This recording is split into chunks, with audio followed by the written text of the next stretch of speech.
Ok, si vous avez quelque chose, gardez quelque chose dans Job chapitre 31, parce que c'est vraiment le chapitre référence de ce message. Et je vais vous lire Proverbes chapitre 4, versets 18 et 19, vous pouvez y aller, mais je vais le lire en attendant. Proverbes chapitre 4, versets 18 et 19. La Bible dit, mais le sentier des justes est comme la lumière brillante qui brille de plus en plus jusqu'au jour parfait. Le chemin des hommes immoraux est comme l'obscurité, ils ne savent pas contre quoi ils trébuchent. Et le titre du message aujourd'hui, c'est Homme chrétien, le chemin de l'homme juste. Donc, Homme chrétien, le chemin de l'homme juste. Et ça fait partie de ma série de messages que j'ai commencé sur la vie chrétienne, vie d'église. Donc j'ai commencé déjà il y a plusieurs semaines cette série de messages. Je vais faire encore beaucoup de sermons sur ce thème. Et donc voilà, ça fait continuité des deux messages que j'ai faits sur les femmes chrétiennes. Donc femmes chrétiennes bâtir sa maison, les femmes chrétiennes, les bons et les mauvais modèles qu'on a vus dans les semaines précédentes. Et là je commence une série de 2 voire 3 messages sur les hommes chrétiens. Et donc sur le chemin de l'homme juste qui va être en plusieurs parties. Je dis 2 ou 3 parce que 2 vont peut-être pas suffire, il y a beaucoup de choses à dire. Et semaine prochaine c'est la fête des pères. Donc j'anticipais ça, mais semaine prochaine je ne sais pas si je vais pouvoir prêcher. Donc sinon ce sera fait dans les prochaines semaines, ne vous inquiétez pas, ce sera fait. Et c'est vraiment important de célébrer les pères. Comme je l'ai dit pour les mères, c'est vraiment important de célébrer les pères. Pourquoi ? Parce qu'être un père chrétien pieux, c'est vraiment essentiel dans la vie en général. Et puis même aussi célébrer les pères et d'encourager les pères dans leurs tâches. C'est vraiment crucial pour les futures générations. Et vraiment, ce message s'adresse à tout chrétien, homme, de manière générale. Que vous soyez père, que vous soyez futur père, que vous soyez un homme célibataire, que vous soyez un grand-père. C'est vraiment sur les hommes de manière générale. Bien sûr, il y a certaines choses qui s'appliquent directement aux pères, quand je parle par exemple des enfants. Mais ça s'applique à tout homme chrétien. Et au-delà de ça, c'est très important pour les femmes de prêter grande attention à ces messages. Et aussi, tous les points qu'on va voir sont applicables pour les femmes. Et il y aurait certaines choses à modifier parce que forcément les hommes et les femmes ont des rôles différents. Mais tous les points aujourd'hui pour une femme sont applicables et il y aurait certaines choses à adapter pour une femme. Donc aujourd'hui on va étudier la notion du chemin de l'homme juste. Et si vous êtes dans Proverbe 4, on va relire le verset.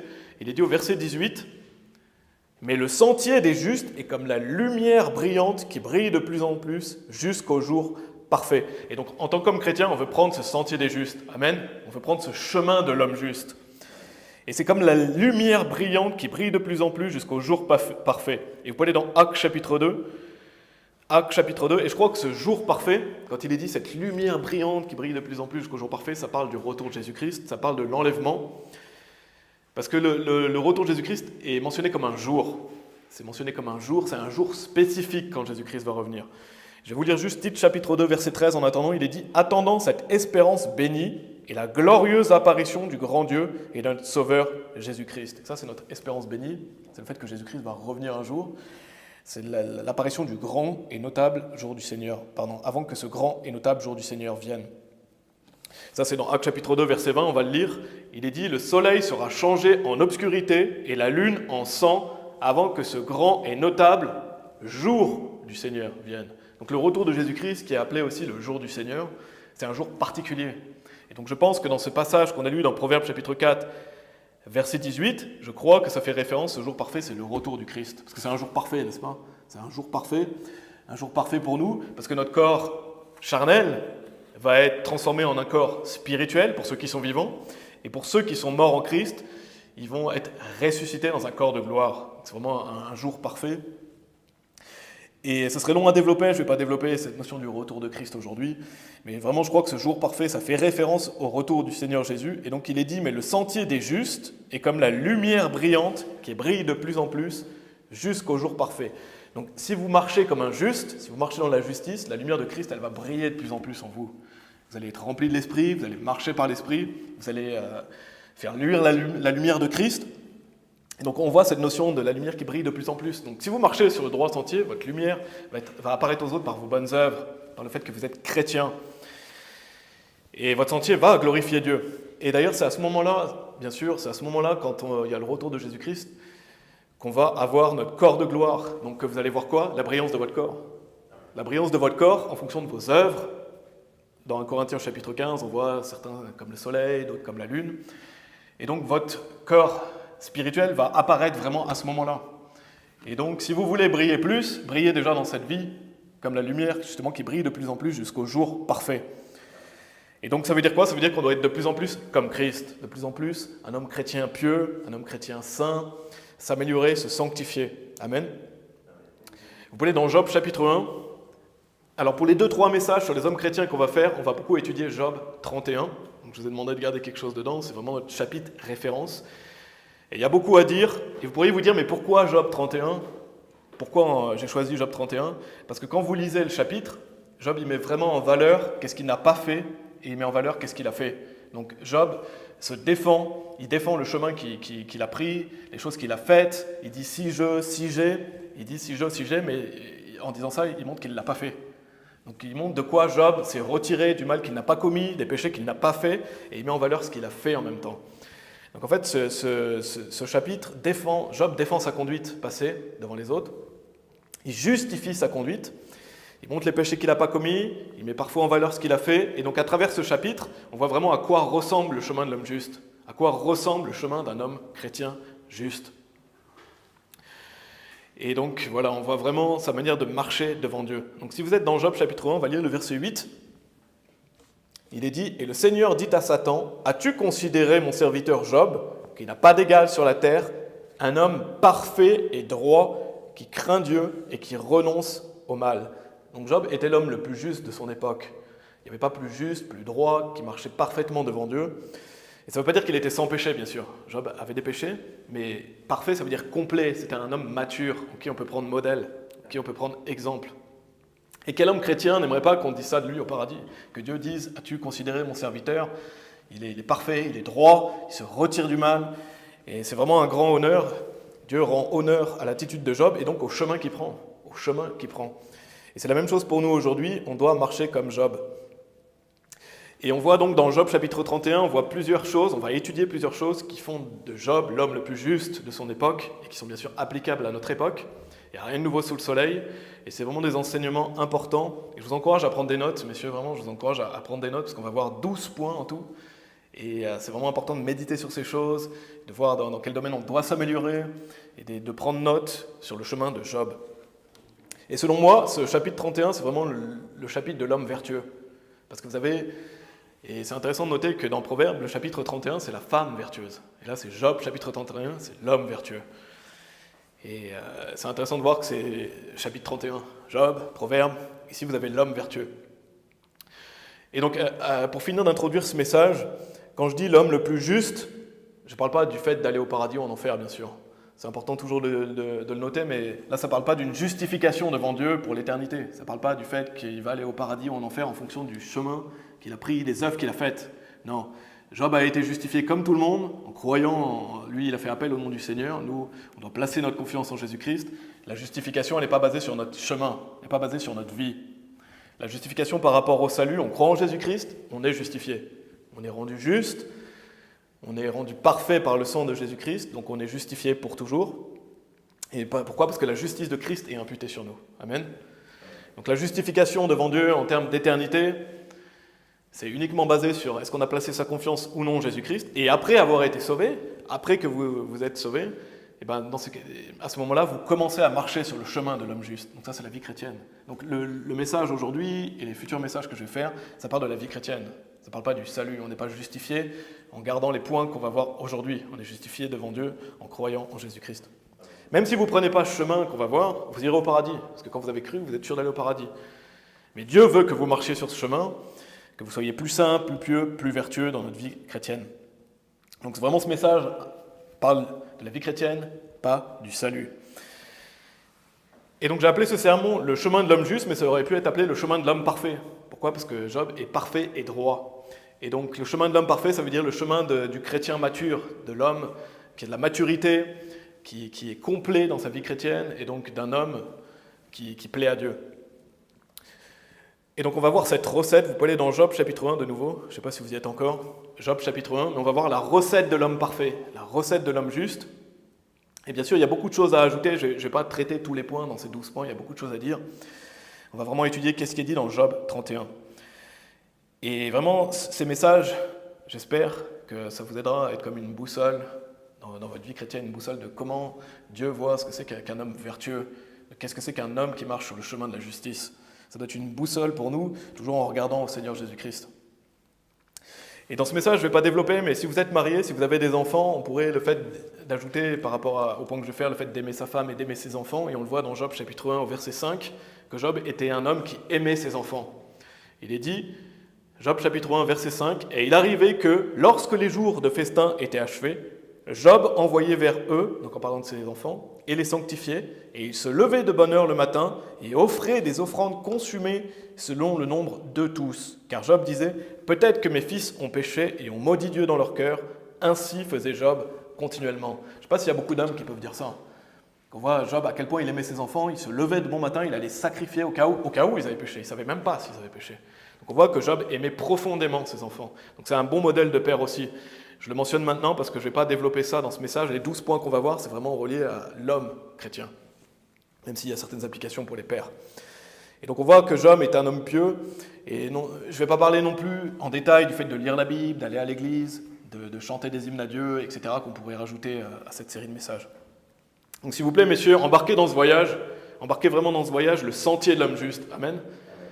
Allez dans Job chapitre 31 de nouveau.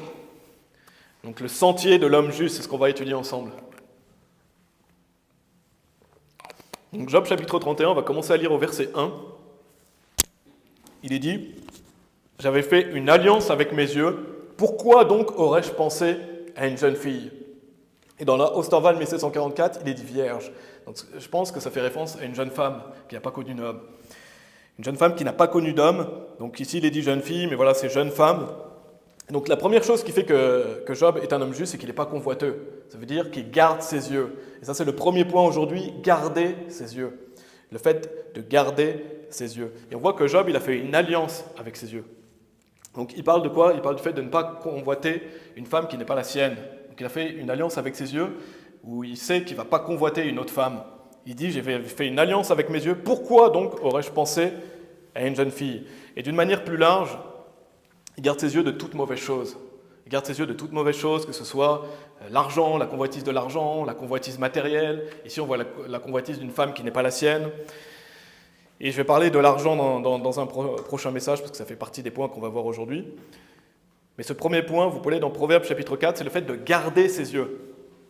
Et je vous le dis d'avance, ça va être le point le plus long, ça va faire quasiment tout le message, parce que c'est un point essentiel. Garder ses yeux. Donc ça c'est le premier point, ça sera le plus long des 12 points, et celui-ci va prendre beaucoup de ce premier message. Proverbes chapitre 4, versets 20 à 27, il est dit « Mon fils, sois attentif à mes paroles, incline ton oreille à mes dires, ne les laisse pas se retirer de tes yeux, et garde-les au fond de ton cœur, car elles sont la vie à ceux qui les trouvent, et la santé de toute leur chair. Et garde ton cœur avec toute diligence, car de lui sont les issues de la vie. Ôte de toi une bouche détournée, et mets loin de toi les lèvres perverses. Que tes yeux regardent tout droit, et que tes paupières regardent droit devant toi.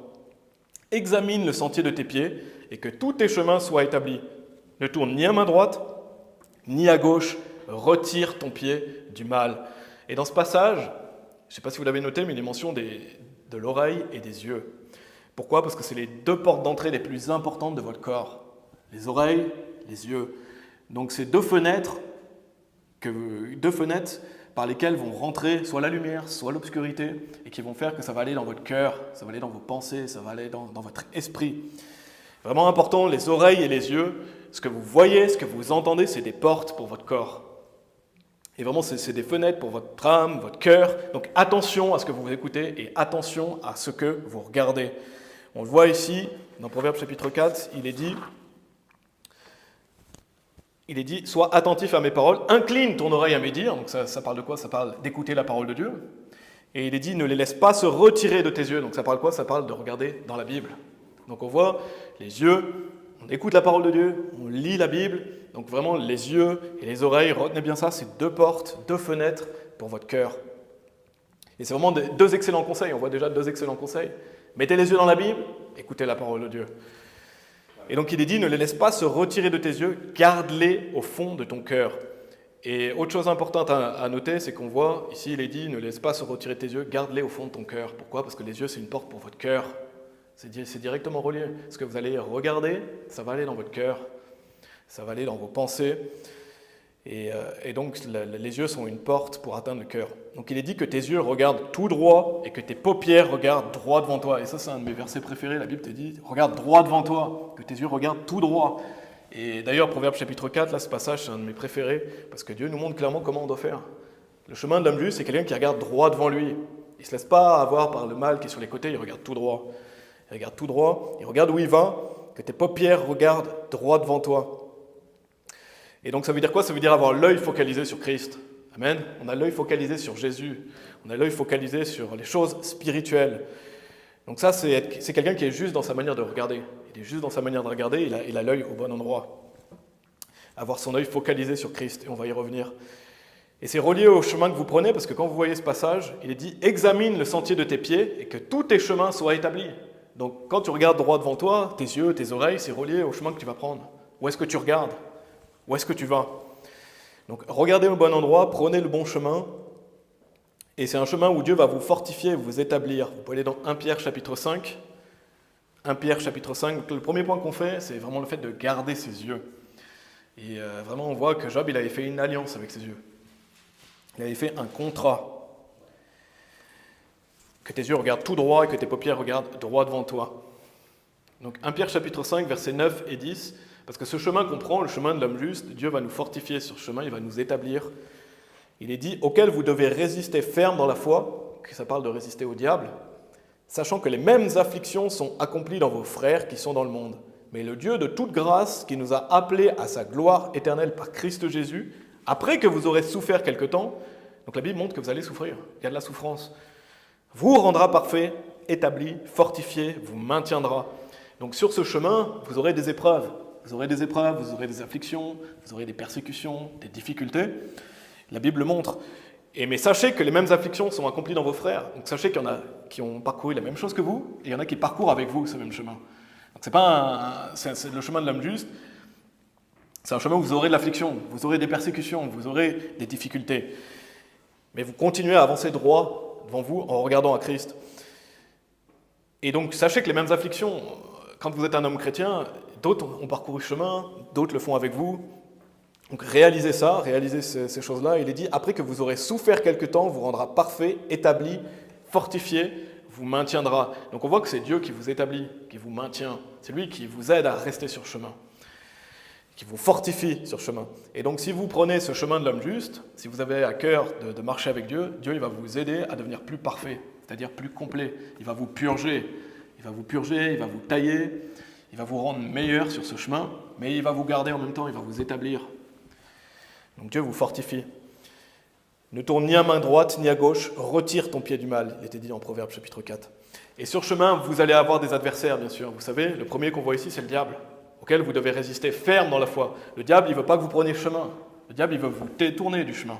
Il ne veut pas que vous marchiez sur le chemin de l'homme juste. Il ne veut pas que vous regardiez à Christ. Donc il y a le diable, mais il y a aussi ses fils, donc les fils du diable, les ennemis de Dieu, qui vont vouloir vous faire peur, ou qui vont vous persécuter, ou qui vont peut-être ça va peut-être vous dégoûter, donc vous décourager. Donc il ne faut pas laisser les ennemis de Dieu vous décourager non plus. Il y a votre chair, c'est votre plus grand ennemi, c'est votre corps de chair. Votre corps de chair va vouloir vous détourner du chemin de l'homme juste. La chair, elle veut que vous alliez dans un autre chemin. Et dernière chose, il y a le monde. Le monde ne veut pas que vous preniez le chemin de l'homme juste. Le monde, il a son chemin. Le diable, il a son chemin. Dans la Bible, il est mention du cours de ce monde. Ça veut dire que les non-sauvés, ils vont dans une direction. Ils ont un chemin, ils marchent comme tout le monde, et ils n'ont pas les yeux sur Christ, bien sûr. Ils marchent sur le chemin que le diable leur donne, en fait, tout simplement. Et c'est possible pour un chrétien de marcher selon le cours de ce monde. Le diable veut vous faire suivre le cours de ce monde. Et ce qu'il faut que vous réalisiez, c'est que si vous ne marchez pas dans le chemin de l'homme juste, comme je vous dis aujourd'hui, vous allez automatiquement marcher sur le cours de ce monde, le chemin du cours de ce monde, c'est sûr. Vous allez automatiquement marcher soit avec Christ, soit avec le monde. Il n'y a pas de neutralité, il n'y a pas un chemin que vous avez envie de faire, non. C'est soit vous prenez le chemin de Dieu, soit vous prenez le chemin du diable. Et donc, décidez de marcher sur le chemin de l'homme juste. Donc, retournons dans Job chapitre 31. Job chapitre 31. Il est dit au verset 1, « J'avais fait une alliance avec mes yeux, pourquoi donc aurais-je pensé à une jeune fille ?» Donc dans cette notion de garder ses yeux, on voit le fait de garder ses yeux de la convoitise. Ici, la Bible parle notamment de la convoitise des yeux, et il est mention de la convoitise des yeux dans la Bible. Et si vous êtes un homme célibataire, vous devez haïr la fornication. Ça ne doit jamais être une option possible. Vous devez détester ça dans votre cœur. Vous devez courir en criant dans l'autre direction s'il y a une occasion de fornication. Vous devez partir en criant et en courant dans l'autre direction. Vous devez haïr ce péché. Et donc vous devez faire une alliance avec vos yeux. De ne pas regarder des mauvaises choses, de ne pas regarder des choses malsaines, malfaisantes ou qui peuvent vous tenter. Détournez vos yeux de ce qui est malsain. De même, un homme marié, il doit haïr l'adultère. Il doit partir pareil, en courant et en criant dans l'autre direction de l'adultère. Donc c'est des choses que vous devez détester et vous devez garder vos yeux de la convoitise. Amen. D'ailleurs, l'adultère et la fornication, c'est deux graves péchés, mais l'adultère, c'est pire. Vous pouvez aller dans Matthieu chapitre 5, si vous voulez. L'adultère, c'est pire que la fornication, mais c'est deux graves péchés. Donc, gardez vos yeux de la convoitise. Et on voit que Job, il a fait une alliance avec ses yeux. Il a décidé qu'il ne convoiterait pas. Il a fait cette alliance, ce contrat avec ses yeux. Matthieu chapitre 5, versets 27 à 28. Donc Jésus nous dit, « Vous avez entendu qu'il a été dit par ceux d'autrefois, tu ne commettras pas d'adultère, mais moi je vous dis que quiconque regarde une femme pour la convoiter a déjà commis un adultère avec elle dans son cœur. » Donc attention à la convoitise dans votre cœur, messieurs, parce que dans Galates chapitre 5, verset 19, il est dit « Or les œuvres de la chair sont manifestes, lesquelles sont celles-ci, adultère, fornication, impureté, lascivité. » Et après bien sûr la liste continue, mais on voit ici l'adultère, la fornication, l'impureté, c'est des péchés de la chair. Donc il faut vous garder loin de ça. Il faut se garder loin de ces péchés et garder ses yeux comme l'enseigne Job. J'avais fait une alliance avec mes yeux. Donc faire une alliance avec vos yeux, c'est que vous faites un contrat. Vous faites un contrat avec vos yeux, vous dites « Non, je ne regarderai pas ça. Non, je ne regarderai pas ça. Non, je vais détester la convoitise. Je vais détester l'adultère. Je vais détester la fornication. » Vous devez vous résoudre. Signer un contrat avec vos yeux. Amen.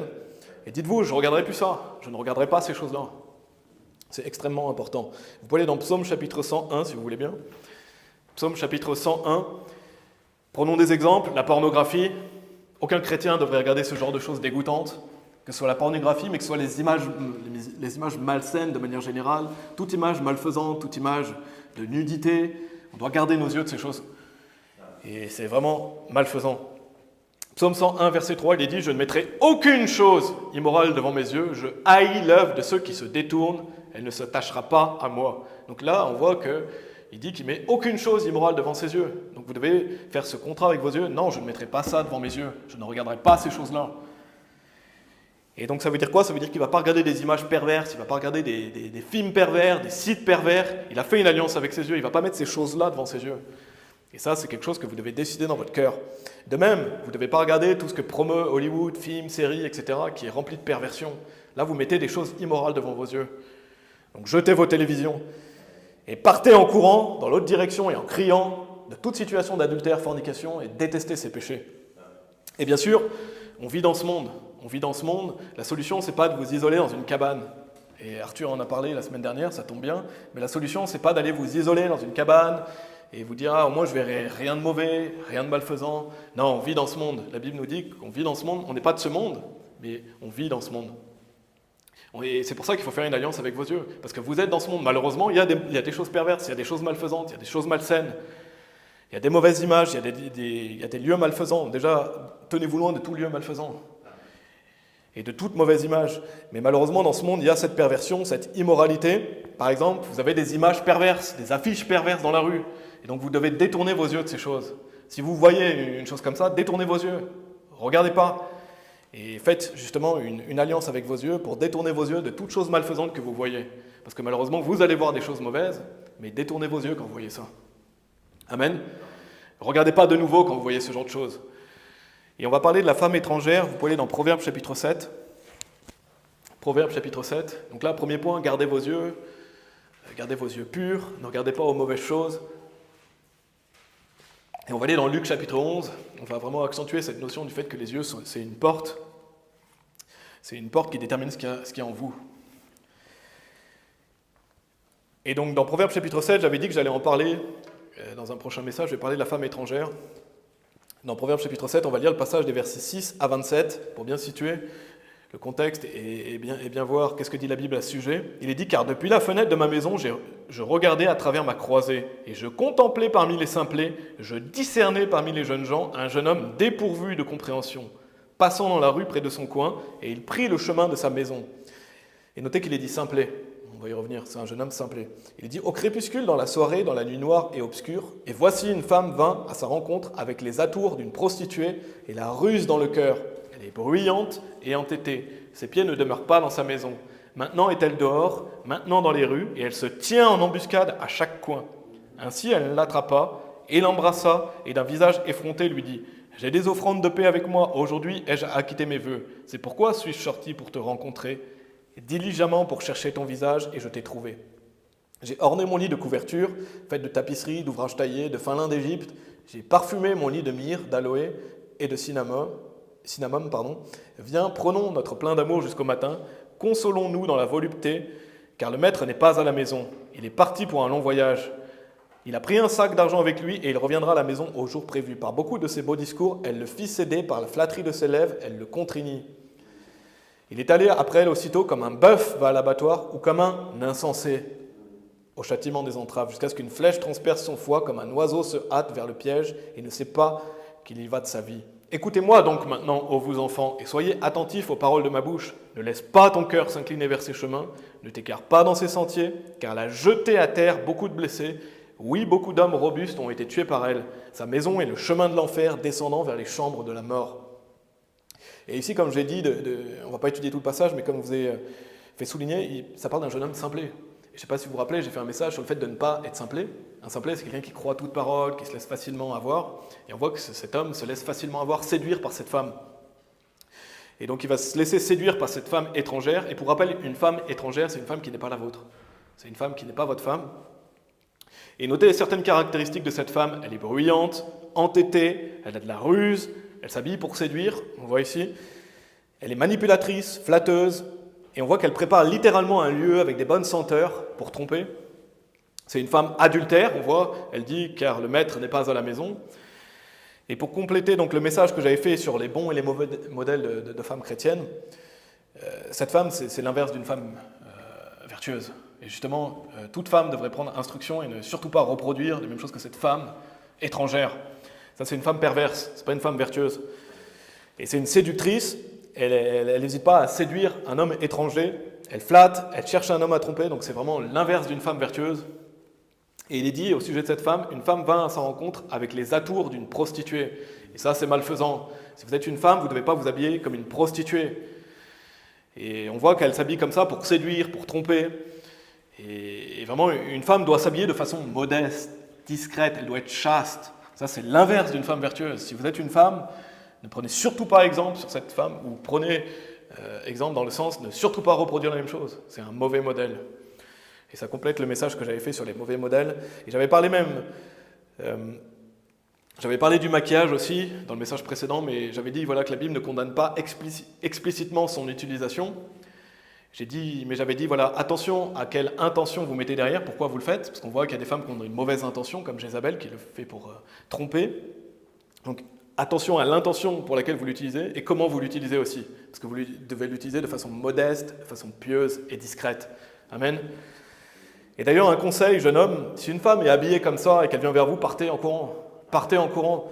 Et encore plus, ici, non seulement elle est habillée comme ça, mais en plus elle lui dit viens, viens, et dès le premier soir, elle va avoir une relation intime avec lui. C'est absolument pas le genre de femme que vous devez regarder.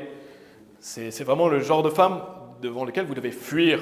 C'est une femme qui veut aller avec vous au lit dès le premier soir, c'est vraiment un très mauvais signe. C'est un très mauvais signe, c'est pas une femme vertueuse. C'est pas une femme vertueuse.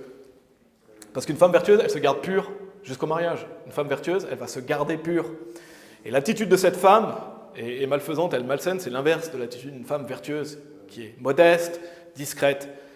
On voit qu'elle est bruyante, entêtée, etc. Et donc je vous l'ai dit, donc, il est dit jeune homme simplé au début, et ensuite il est dit insensé. Donc ça veut dire que cet homme, c'est plus un simplé.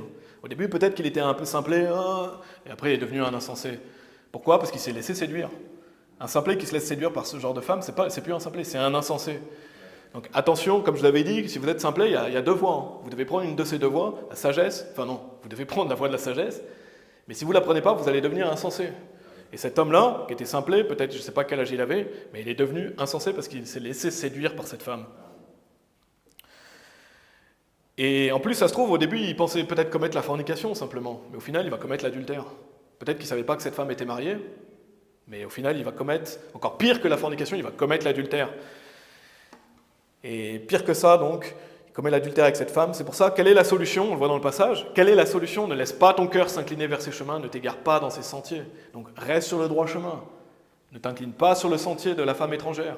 Ne va pas vers le sentier de la femme perverse. Gardez vos yeux. Parce que ce jeune, il s'est laissé séduire.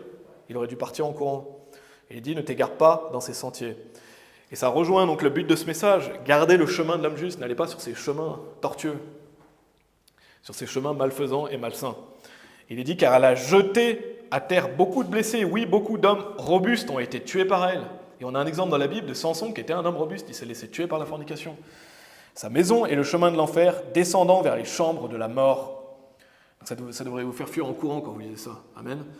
Allez dans Jacques chapitre 1, si vous voulez bien. Jacques chapitre 1. Vraiment, je voulais souligner ça. J'avais dit que j'en parlerais.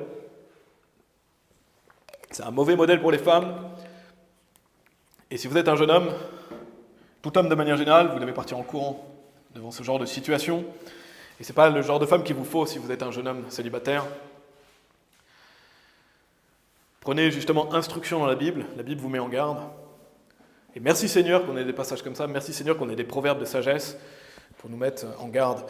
Regardez ce qu'il est dit dans Jacques chapitre 1, des versets 13 à 16. Qu'aucun homme ne dise lorsqu'il est tenté, je suis tenté par Dieu, car Dieu ne peut être tenté par le mal. Et il ne tente aucun homme non plus. Mais chaque homme est tenté lorsqu'il est entraîné et attiré par sa propre convoitise. Puis lorsque la convoitise a conçu, elle enfante le péché, et le péché, lorsqu'il est accompli, enfante la mort. D'ailleurs, il est dit, ne vous égarez pas. Ne vous égarez pas, mes frères bien-aimés. Donc on voit ici que la convoitise, elle vous entraîne, elle vous attire. Donc quand vous convoitez quelque chose, vous allez être entraîné, attiré par la convoitise. Et ça commence par les pensées. Ça commence dans vos pensées, ça commence par ce que vous regardez, qu'est-ce qu'il y a dans vos yeux. Et si vous laissez ça s'installer, ça va venir dans votre cœur. Et donc vous devez couper dans vos pensées, vous devez couper la convoitise dans vos pensées, vous devez faire une alliance avec vos yeux. Et ce n'est pas seulement pour ça, ce n'est pas seulement pour le fait de convoiter une femme étrangère comme ici, c'est pour tout. Pour l'argent, les biens matériels, vous devez couper la convoitise. Et donc regardez aux bonnes choses, regardez à Christ, parce que sinon, là on le voit ici, quelqu'un qui est entraîné, attiré par sa propre convoitise, puis lorsque la convoitise a conçu, là c'est quelqu'un qui se laisse avoir, et il va enfanter le péché. Donc comme ce jeune homme, il a convoité avec ses yeux, il s'est laissé avoir, et après il a enfanté le péché. Il est allé jusqu'à commettre l'adultère, ce qui est absolument abominable.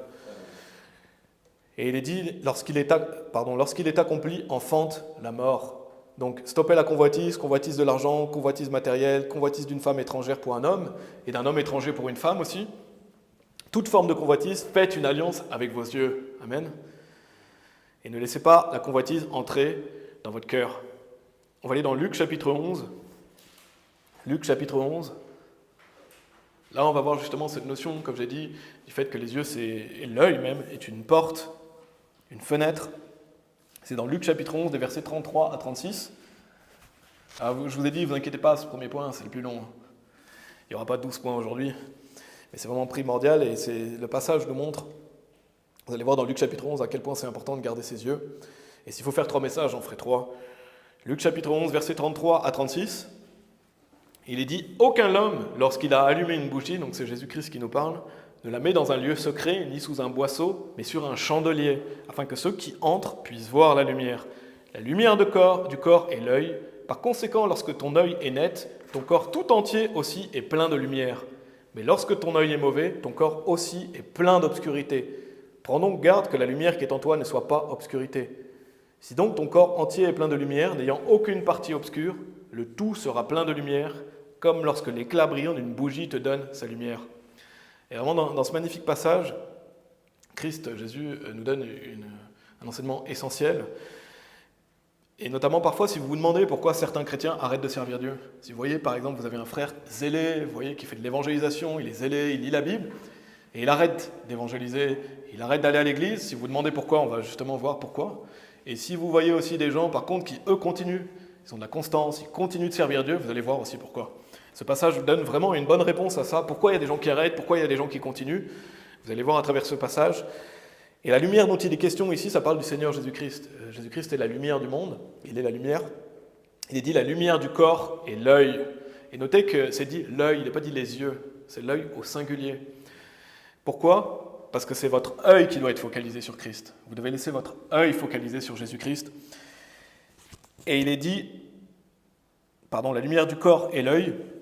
Donc ça parle de l'œil focalisé sur Jésus-Christ, parce que l'œil c'est une fenêtre, comme je l'ai dit, c'est une fenêtre pour votre âme, une fenêtre pour votre esprit, une fenêtre pour votre corps. Quand l'œil est focalisé sur Jésus, l'intérieur, il est plein de lumière. Il est dit, par conséquent, lorsque ton œil est net, ton corps entier aussi est plein de lumière. Quand vous avez l'œil focalisé sur Christ, sur les choses spirituelles, sur Jésus-Christ, votre corps entier il est plein de lumière, parce que vous avez l'œil au bon endroit. Parce que l'œil, c'est la fenêtre qui permet à la lumière de rentrer dans l'âme. Votre œil, c'est votre fenêtre pour mettre à la lumière de rentrer dans l'âme. Et bien sûr, l'œil physique, parce que ce que vous regardez, mais c'est aussi l'œil spirituel.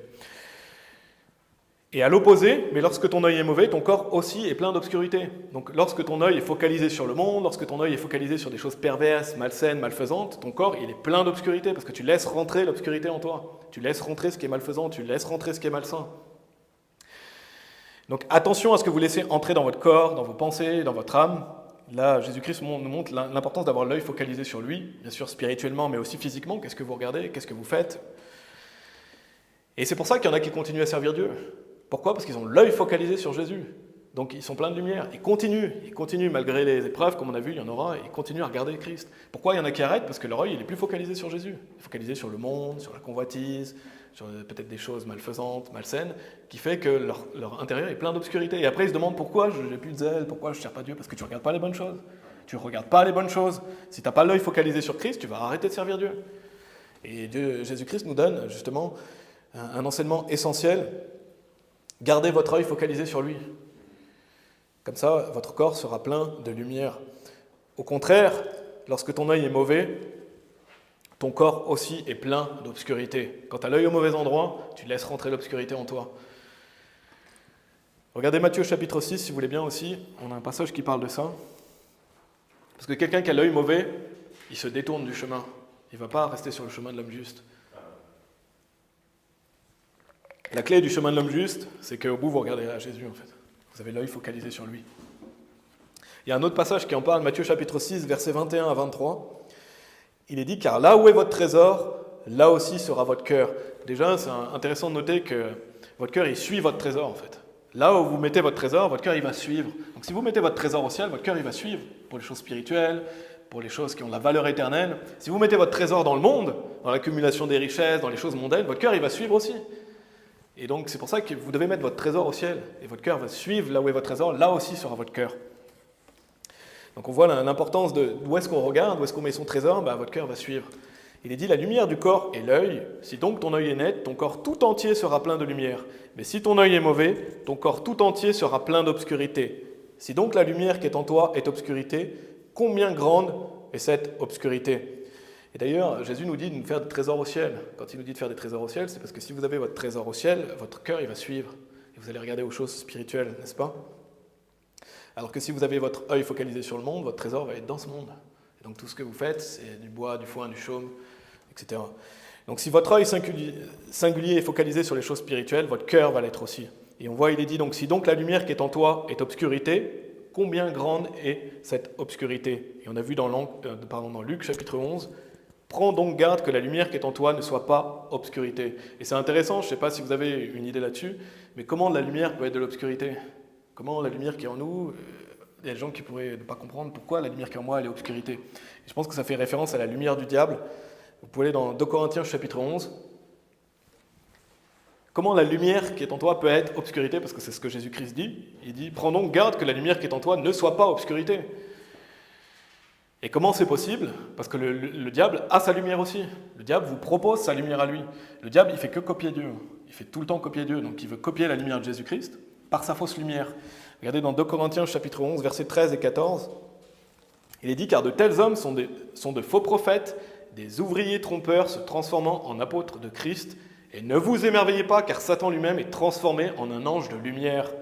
Donc Satan, il prend une apparence d'ange de lumière. Ce n'est pas le petit diable avec un pic que vous voyez, non. Il prend l'apparence d'un ange de lumière pour tromper, pour séduire. Il fait comme Christ. Il ne veut pas que vous preniez la lumière de Jésus, il vous propose sa fausse lumière. Il vous propose sa fausse lumière parce qu'il copie le Seigneur Jésus-Christ. Donc il dit aux gens, prenez ma lumière, regardez, j'ai de la lumière pour vous. Prenez pas la lumière de Jésus, mais prenez ma lumière. Et comment ça prend exemple? Regardez dans le bouddhisme. Le diable, il dit, prenez la lumière du bouddhisme, prenez la lumière du catholicisme, prenez ma lumière. Et il remplit les gens de sa lumière, sa fausse lumière, n'est-ce pas? Et c'est des fausses religions qui vont tromper, damner les gens. Donc il y a deux lumières différentes, celle du diable, celle de Jésus. Et c'est pour ça que cette fausse lumière du diable, c'est de l'obscurité. Donc comment la lumière en vous peut être obscurité? Parce que ce n'est pas la lumière de Jésus, c'est la lumière du diable. Vous laissez rentrer la lumière du diable en vous.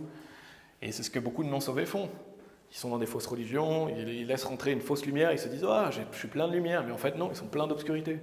Parce que ce n'est pas la lumière du Christ. Et de même, un chrétien peut aussi laisser rentrer des mauvaises choses en lui. Et donc, il va être rempli d'obscurité. Sur un chrétien, il ne va pas changer de religion, mais il peut regarder aux mauvaises choses et être rempli d'obscurité. C'est pourquoi la Bible dit, si donc la lumière qui est en toi est obscurité, combien grande est cette obscurité? Et c'est vraiment, il faut vraiment faire attention à ça. Des gens se fourvoient, ils pensent faire rentrer la lumière, et en fait, il faut rentrer l'obscurité. De même, un chrétien doit faire attention à ce qu'il regarde, à ce qu'il écoute. Par exemple, si vous regardez des choses sur YouTube, si vous lisez des livres, attention à ce que vous regardez, attention à qui vous prêtez attention à ce que vous écoutez, parce que vous pouvez laisser rentrer cette obscurité en croyant que c'est de la lumière. Et dans Matthieu chapitre 6, on le voit au verset 24, on ne va pas l'étudier aujourd'hui, mais ça nous parle de deux maîtres, donc Mammon ou Dieu. Et donc c'est pas anodin parce qu'il y a beaucoup de gens qui laissent rentrer la lumière, la fausse lumière de l'argent, la convoitise de l'argent, l'amour de l'argent, donc la lumière du diable. Donc ne soyez pas versatile, justement votre œil il doit être focalisé sur Jésus, c'est tout ce qu'il y a à faire. Et l'œil focalisé sur Jésus-Christ. Et donc ne laissez pas rentrer dans votre œil la fausse lumière du diable. Donc protégez vos yeux de ce qui est malfaisant et malsain. Retournez dans Job chapitre 31. Si vous voulez bien, Job chapitre 31. Donc vraiment cette notion de garder ses yeux, on le voit dans Luc chapitre 11, à quel point c'est important d'avoir son œil focalisé sur Jésus. Donc là on a étudié Job chapitre 31 verset 1, on a bien avancé. On a fait un verset, maintenant on va faire les versets 2 et 3. Car quelle portion Dieu envoie-t-il d'en haut, et quel héritage le Tout-Puissant envoie des hauts lieux? La destruction n'est-elle pas pour le malfaisant, et une correction étrange pour les ouvriers d'iniquité? Et ici, il est mention des ouvriers d'iniquité, ça parle des réprouvés. Et la Bible dit qu'ils ont une correction étrange. Ils ont une correction étrange qu'ils attendent, c'est-à-dire une correction différente. Ils vont avoir une correction différente qui leur sera réservée. Et le peuple de Dieu, il dit quoi là? Qu'est-ce qu'il dit le peuple de Dieu à ça? Amen. Vous êtes d'accord? Une correction étrange attend les réprouvés. Amen. Cette correction étrange attend tous les pervers, tous les pédophiles, tous les faux prophètes. Ils auront leur correction étrange. Amen. Et Job le savait. Job, il sait très bien qu'il y a des gens qui vont avoir cette correction étrange. Donc qu'est-ce que ça fait dire? Ça fait dire que Job sait qu'il y a des gens qui ne peuvent pas être sauvés. Il sait qu'il y a des réprouvés. Il sait qu'il y a des ouvriers d'iniquité. Donc Job connaissait la parole, il savait qu'il ne fallait pas aimer les ennemis de Dieu. Donc un homme juste, il ne va pas aimer les ennemis de Dieu. Quand vous marchez sur le chemin de l'homme juste, vous n'allez pas aimer les ennemis de Dieu. Vous n'allez pas aimer le diable. Donc Job, il dit une correction étrange pour les ouvriers d'iniquité. Et donc un homme juste, il ne va pas se dire « Oh, pauvre petit pédophile, il faut le comprendre, le pauvre petit, il faut l'amener à Jésus-Christ. » Est-ce qu'il va dire ça? Il ne va pas dire ça. Qu'est-ce que nous dit Jésus? Il vaudrait mieux pour lui qu'une meule de moulin soit suspendue autour de son cou et qu'il soit jeté dans la mer que s'il devait offenser un de ses petits. Voilà ce que dit la Bible.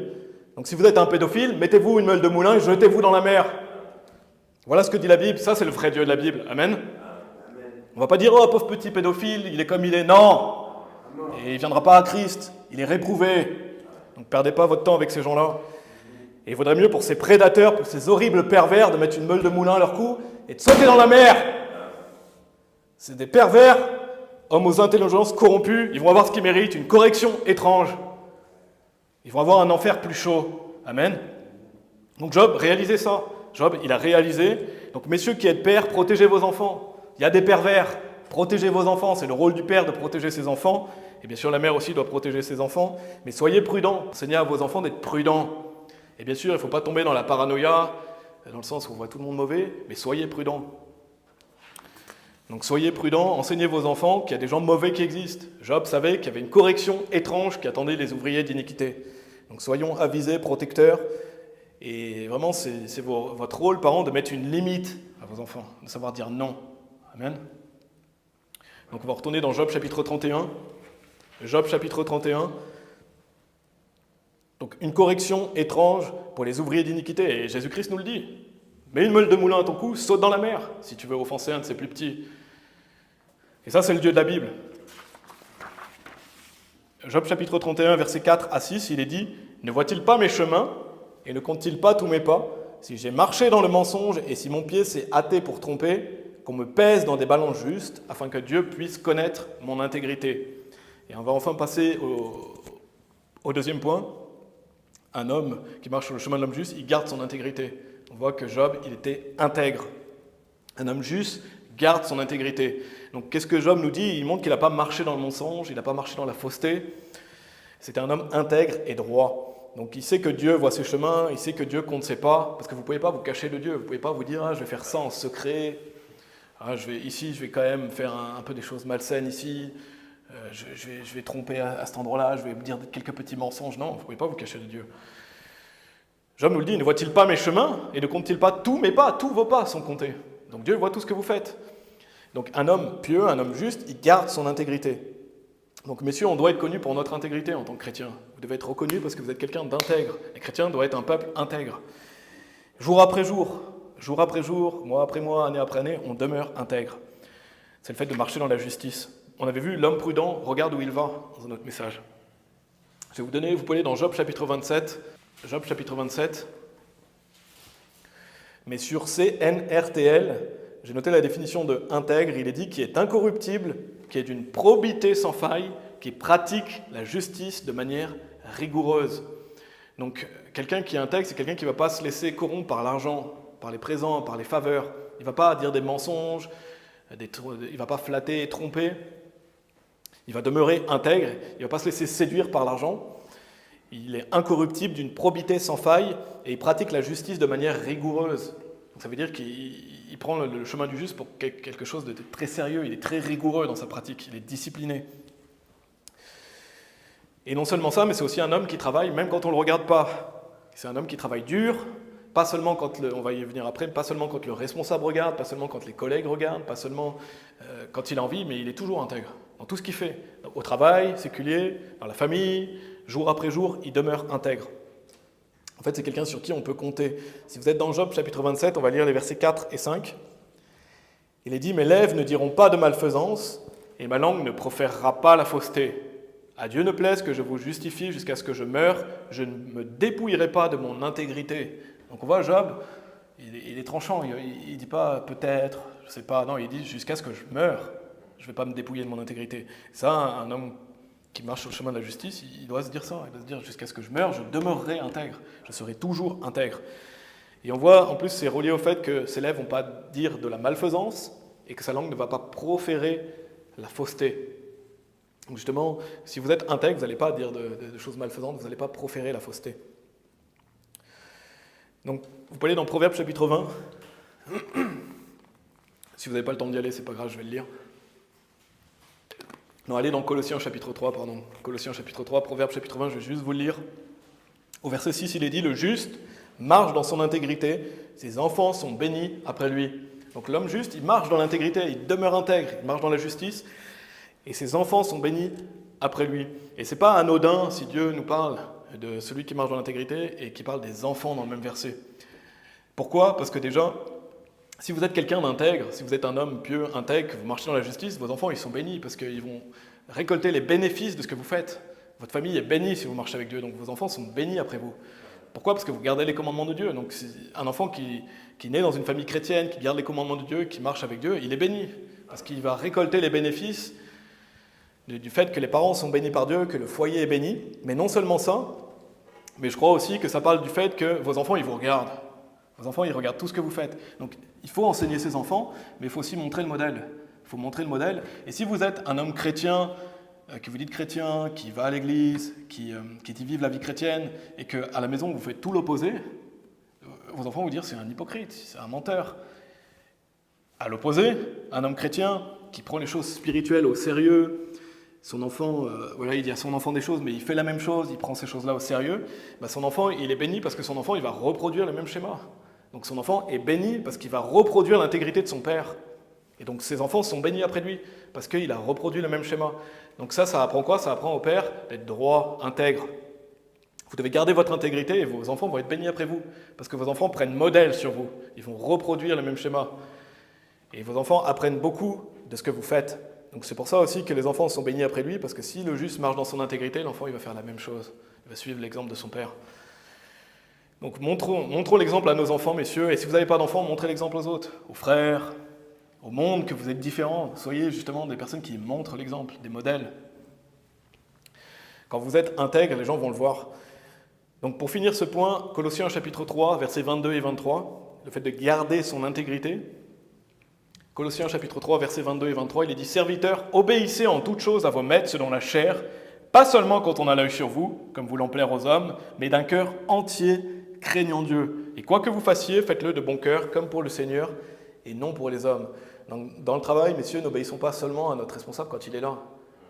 Et pas seulement faisons les bonnes choses pour qu'on soit vu des collègues. Non, on doit tout le temps être intègre, faire toutes choses pour Christ. Demeurer intègre. Pas comme voulant plaire aux hommes, mais d'un cœur entier, craignant Dieu. Et donc quand on travaille pour le Seigneur. Donc un homme chrétien, il est toujours intègre dans son travail. Qu'on le regarde pas, il reste intègre. Et donc travaillons dur, amen. Et c'est valable pour tout, hein. C'est valable pour tout, que ce soit le travail séculier, comme je l'ai dit, mais dans la famille aussi, et dans toutes les choses de la vie de tous les jours. Retournons dans Job chapitre 31. Donc ça, c'était le deuxième point, garder son intégrité. Pareil, ça pourrait faire un message complet. On va en rester là pour l'intégrité. On va voir 3 points aujourd'hui, on va voir le troisième. On va lire des versets 7 à 12. Job chapitre 31, versets 7 à 12. J'ai bientôt fini après le message. Il est dit « Si mon pas s'est détourné du chemin, et si mon cœur a suivi mes yeux, et si quelque souillure s'est attachée à mes mains, alors que je sème et qu'un autre mange, oui, que ma progéniture soit déracinée. Si mon cœur a été séduit par quelque femme, ou si j'ai fait le guet à la porte de mon voisin, alors que ma femme moule pour un autre et que d'autres s'inclinent sur elle. Car c'est un crime haineux. Oui, une iniquité qui doit être punie par les juges, car c'est un feu qui consume jusqu'à la destruction et qui aurait déraciné tout mon revenu. » Et le troisième point que je veux faire, c'est qu'un homme qui marche dans le chemin de la justice, il est fidèle. On a vu l'intégrité, maintenant on va voir la fidélité. Et donc c'est le fait de garder ses pas, c'est vraiment relié au fait de garder ses pas, la fidélité. Et on voit que Job, il ne s'est pas détourné du chemin. Il a gardé ses pas sur le chemin de l'homme juste. C'est un homme fidèle, il continue d'avancer avec fidélité. Et ici, vraiment, Job nous montre qu'il est fidèle à sa femme. Il est fidèle à sa femme, et il est fidèle à Dieu, bien sûr, parce que quand vous êtes fidèle à votre femme, vous êtes fidèle à Dieu. Enfin, si vous êtes fidèle à votre femme, vous êtes fidèle à Dieu. Et bien sûr, il y a plein de manières différentes de montrer notre fidélité à Dieu, mais ça en fait partie. Et donc, il n'a pas commis l'adultère, comme on voit dans ce passage. Et regardez ce qu'il est dit sur l'adultère, car c'est un crime haineux. C'est de la haine. Si vous commettez l'adultère, c'est un crime haineux. Pourquoi? Parce que dans la Bible, l'adultère, c'est puni de mort. Vous êtes mis à mort si vous commettez l'adultère. C'est un crime. Comme si vous tuez quelqu'un, vous êtes puni de mort. Vous commettez l'adultère, vous êtes puni de mort. C'est un crime haineux. Et Job, il le savait. Car c'est un crime haineux, oui, une iniquité qui doit être punie par les juges. Et l'adultère, bien sûr, c'est le fait d'avoir des rapports intimes avec une femme qui n'est pas la vôtre. Et c'est aussi, par exemple, si vous avez des rapports intimes avec une femme qui est mariée, ou si un couple est divorcé et que vous vous remariez à une autre femme qui n'est pas la vôtre, c'est de l'adultère, selon la Bible. Toutes ces choses définissent l'adultère. Et c'est un crime haineux. Et Job, il détestait ça. Il est demeuré fidèle. Regardez dans Proverbes chapitre 6. Proverbes chapitre 6.